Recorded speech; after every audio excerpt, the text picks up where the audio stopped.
पढ़ाई के लिए फ़ोन, दोस्तों से बातचीत के लिए फ़ोन और तो और खेलने के लिए भी फ़ोन। नए उम्र के बच्चों की ज़िंदगी अब ऑनलाइन हो चुकी है। फ़ोन हाथ में है तो घर के बाहर खेल के मैदान तक जाने की ज़रूरत ही क्या। मगर इसका असर बच्चों की फिजिकल हेल्थ के साथ साथ मेंटल हेल्थ पर भी पड़ रहा है। इसी पर ज़्यादा बातचीत के लिए हमारे साथ डॉक्टर धर्मेंद्र सिंह जुड़े हुए हैं, जो सीनियर कंसल्टेंट हैं और साइकियाट्रिस्ट भी। धर्मेंद्र सर, आपका बहुत बहुत स्वागत है पहले तो जागरण लाइव में हमारे साथ जुड़ने के लिए। सबसे पहले हम आपसे ये जानना चाहेंगे कि गेमिंग से बच्चों की साइकोलॉजी पर कितना असर पड़ता है। क्या वाकई इसका असर मेंटल के साथ साथ फिजिकल हेल्थ पर भी पड़ता है? थैंक यू सो मच मुझे इनवाइट करने के लिए। गेमिंग डिसऑर्डर बेसिकली आप इसी से इसको समझ सकते हैं कि कितना सीरियस इशू है कि अभी जो हमारा न्यू क्लासिफिकेशन है साइकेट्री का, जिसको हम आईसीडी बोलते हैं, इंटरनेशनल क्लासिफिकेशन ऑफ डिजीज, जो उसका नया वर्जन आया आईसीडी 11, बेसिकली उसमें गेमिंग डिसऑर्डर को हमने एडिक्शन साइकेट्री में रखा है। एडिक्शन साइकेट्री मतलब जहाँ पे लोगों का, जैसे किसी को अल्कोहल का एडिक्शन है, किसी को निकोटीन का एडिक्शन है, किसी को स्मोक का एडिक्शन है, कैनाबिस, जो भी सब्सटेंस जिसको हम नशा बोलते हैं, जो दो नए हमने जो डायग्नोसिस रखे हैं, एक आपका गेमिंग डिसऑर्डर है और दूसरा गैम्बलिंग।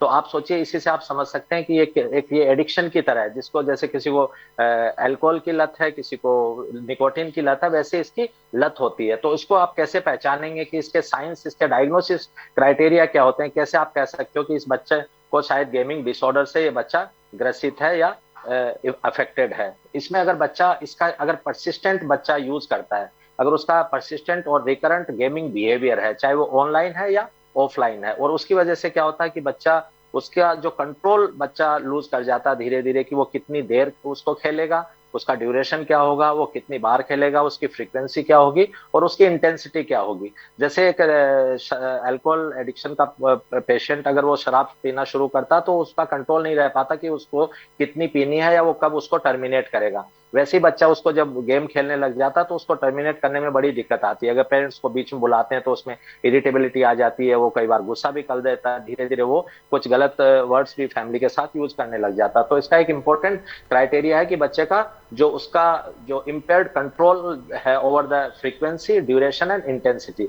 दूसरा, बच्चा इस गेमिंग को प्रायोरिटी देने लगता है, उसकी जो दूसरी एक्टिविटी है उस पर ये गेमिंग जो है वो डोमिनेट कर जाती है। जैसे बच्चा आउटडोर एक्टिविटी प्रेफर नहीं करेगा, दोस्तों के साथ घूमना प्रेफर नहीं करेगा। जैसे एक नशा करने वाला पर्सन नशे को प्रेफर करता है, बाकी जो दूसरी प्लेजेबल एक्टिविटी है उसको वो इग्नोर कर देता है, वैसे ही इसमें होता है। तीसरा, बच्चा जो उसके नेगेटिव कॉन्सिक्वेंसेज हैं, जैसे उसकी ऑक्यूपेशनल लाइफ, अगर कोई काम कर रहा है, अगर बच्चा है, उसकी स्टडी में, उसकी सोशल लाइफ में, फैमिली लाइफ में, पर्सनल लाइफ में धीरे धीरे इम्पेयरमेंट आने लगता है। उसके उसके बाद भी बच्चा उसको मतलब कंटिन्यू रखता है और उसी को गेम में ज्यादा से ज्यादा टाइम देने की कोशिश करता है। और ये इतना बच्चा आगे चला जाता है कि कई बार 8 आवर्स, 10 आवर्स, 12 आवर्स बच्चा उस गेम को सारे दिन टाइम देता है। उसको हम गेमिंग एडिक्शन बोलते हैं। बिल्कुल सर, जैसा आपने गेमिंग एडिक्शन के बारे में बताया, बच्चों में ये बहुत ज़्यादा देखने को भी मिल रहा है आजकल गेमिंग एडिक्शन। और ये गेमिंग की लत काफ़ी खतरनाक होती जा रही है। हमने कई साइकेट्रिस्ट को भी देखा कि जो बोलते हैं कि बच्चों को कहीं ना कहीं गेमिंग से दूर रखना चाहिए, मगर कहीं ना कहीं बच्चों के नॉलेज में भी कुछ गेम्स हेल्प करते हैं। तो ये कौन से गेम्स हेल्प करते हैं नॉलेज में और कौन से गेम्स खतरनाक हैं, इन दोनों में अंतर कैसे किया जा सकता है? देखिए, गेम एक्चुअली हम कुछ बोलते हैं कि मेंटल एक्टिविटी, जैसे हम बोलते हैं रूब्रिक क्यूब्स, जैसे हम पजल्स बोलते हैं, है ना, क्रॉसवर्ड्स बोलते हैं। तो कुछ जहाँ पे आपका मेंटल एक्टिविटी होती है, जहाँ पे आप आपका फोकस, अटेंशन, कंसंट्रेशन बेटर होता है, वो बच्चे के लिए बेटर रहते हैं। बट वो आप पेरेंट्स अगर एजुकेटेड हैं तो उनकी एडवाइस से या अपने टीचर की या प्रोफेशनल की एडवाइस से ही जाए। बच्चा अगर दिन में हाफ एन आवर, 1 आवर, हम यूजुअली क्राइटेरिया के अकॉर्डिंग तो मानते हैं कि अगर बच्चा अप टू 2 आवर्स भी यूज करता है तो उसको हम गेमिंग डिसऑर्डर के क्राइटेरिया में बच्चा फिट नहीं, फुलफिल नहीं करता। बट जैसे अल्कोहल का, निकोटीन का एक एडिक्शन हो, जैसे अल्कोहल एक शुरू करने वाला पर्सन आज अल्कोहल शुरू कर रहा है, उसका एडिक्शन 25% होता है। तो जो दूसरे एरियाज भी हैं, जो बच्चे के पेरेंट्स में पहले क्या प्रॉब्लम रही है, उनकी जेनेटिक क्या है, उसका एनवायरमेंट जो फैक्टर्स हैं, वो भी सारे we have to take into consideration. तो वो सिर्फ एक टाइमिंग का ही नहीं है। टाइमिंग हम यूजुअली बोलते हैं कि अगर 1-1.5 घंटा अप टू 2 आवर्स भी बच्चा खेलता तो इट्स फाइन। बट आप उस पर सुपरविजन रखें कि वो कौन से गेम में जा रहा है और वो बेसिकली उसकी मेंटल एक्टिविटी को बेटर कर रहे हैं या धीरे धीरे वो एडिक्शन की तरफ जा रहा है। क्योंकि जैसे एडिक्शन में, जैसे मैं बार बार पॉइंट आउट कर रहा हूँ कि अल्कोहल या जो दूसरे नशे हैं उसमें हमारा एक रिवॉर्ड पाथवे होता है कि जब आप वो नशा करते हो, वो जो जिसकी आपको लत है या एडिक्शन है, तो हमारा एक रिवॉर्ड पाथवे होता है जहाँ पे डोपामिन नाम का एक केमिकल इंक्रीज होता है और वो आपको प्लेजर देता है। सेम कॉन्सेप्ट यहाँ पे है, सेम मैकेनिज्म यहाँ पे है कि बच्चा एक जो धीरे धीरे गेम में जो शुरू करता है, धीरे धीरे वो एडिक्शन की तरफ क्यों चला जाता है, क्योंकि वो रिवॉर्ड पाथवे उसका उसको स्टिमुलेट करता है कि जब भी वो मोबाइल पे रहता है, वो गेम खेलता है, तो डोपामिन इंक्रीज होता रहता है। और जब डोपामिन जैसे ही वो उसको छोड़ता है तो वापस उसको वो डोपामिन का किक चाहिए और वो बार बार उसमें जाता है रिवॉर्ड पाथवे को एक्टिवेट करने के लिए। तो एक तो आप टाइम ड्यूरेशन से उसका देखिए कि बच्चा कितना टाइम, उसका ड्यूरेशन कितना है, उसकी फ्रीक्वेंसी कितनी है, उसके जो मैंने वर्ड यूज किया कि उसका जो दूसरी जो पर्सनल सोशल फैमिली लाइफ, या वो स्टडी कर रहा है या वो कहीं पे अगर थोड़ा बड़ा है जॉब कर रहा है, तो उसके ऑक्यूपेशनल लाइफ में कितना इफेक्ट आ रहा है और उसके साइड इफेक्ट्स क्या है, जो हम बोलते हैं कि उससे सिम्टम्स क्या क्या आ जाते हैं। जैसे एक डिप्रेशन का पेशेंट है, वैसे ही अगर वो एडिक्शन में जा रहा है तो धीरे धीरे धीरे आप देखेंगे उसमें एंजाइटी सिम्टम डेवलप होने लग जाते हैं, उसमें लो फीलिंग आती है, उसमें इरिटेबिलिटी आती है। जैसे वो मोबाइल को छोड़ता है वो बड़ा इरिटेबल रहता है, जैसे शराब पीने वाले को शराब चाहिए वो बोतल ढूंढता रहता है, वैसे बच्चा मोबाइल को ढूंढता रहता है कि मुझे कैसे न कैसे करके मोबाइल, वो चाहे उसके लिए उसको फैमिली से लड़ना झगड़ना पड़े। तो वो आपको देखना है कि उसके वो सिम्टम्स भी डेवलप हो रहे हैं, जैसे लो फीलिंग, नेगेटिव थॉट्स, इरिटेबिलिटी, घर वालों के साथ कई बार लड़ाई झगड़ा भी हो जाता है, एंगर आउटबर्स्ट, उसकी स्लीप डेप्रिवेशन, स्लीप डिस्टर्बेंस आने लगती है। तो अगर ऐसे सिम्टम्स आने लगे, इसका मतलब आप ये मान के चलिए कि बच्चे को गेमिंग एडिक्शन है और वो अब उसका एक प्रॉपर डायग्नोसिस है। घर पे लड़ाई झगड़ा करने से, बच्चे को रूम में बंद करने से या मोबाइल छीनने से वो काम नहीं चलेगा, आपको प्रोफेशनल हेल्प चाहिए और आप प्रोफेशनल के पास जाएं और उसकी प्रोफेशनल हेल्प लेने की कोशिश करें। अच्छा, जैसा कि आपने बताया कि एडिक्शन ये काफ़ी बुरा हो सकता है, कभी कभी कुछ मामलों में ये काफ़ी गंभीर भी बन सकता है। तो ये एडिक्शन छुड़ाने के लिए क्या किया जा सकता है, मतलब इसके लिए क्या कदम उठाने चाहिए पेरेंट्स को भी और बच्चों को भी? इसका अगर किसी कोई बच्चे को रियलाइज हो चुका है कि उसे एडिक्शन हो चुका है गेम का, तो वो उससे छोड़े कैसे?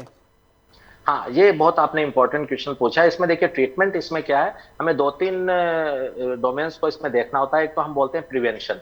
प्रिवेंशन क्या है कि जैसे हम जैसे ही बच्चे को ट्रीटमेंट में लेते हैं तो आप अचानक से बच्चे को अगर मोबाइल ही नहीं देंगे तो उसको बड़ी दिक्कत आती है। तो धीरे धीरे हम उसका टाइम रेस्ट्रिक्ट करते हैं, उसको दूसरी जो आउटडोर एक्टिविटीज में इन्वॉल्व करते हैं, दूसरी प्लेजरेबल एक्टिविटीज में बच्चों को हम ज्यादा टाइम देते हैं, बच्चों को कॉन्फिडेंस में लेते हैं। इसमें सीबीटी होती है, कॉग्निटिव बिहेवियर थेरेपी।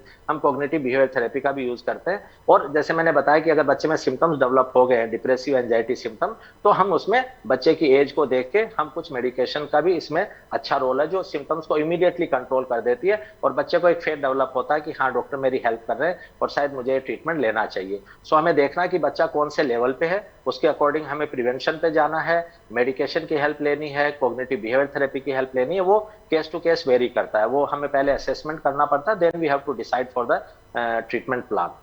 अच्छा, अब तक तो बात हुई नुकसान की और इसके एडिक्शन की, मगर क्या गेम के कुछ फ़ायदे भी हैं? जैसा कि बात करी हमने नॉलेजेबल गेम्स की, तो ये फ़ायदे कहाँ तक है और कितना सही है गेम खेलना और कहाँ तक गलत है गेम खेलना? इस पर आपका क्या राय है?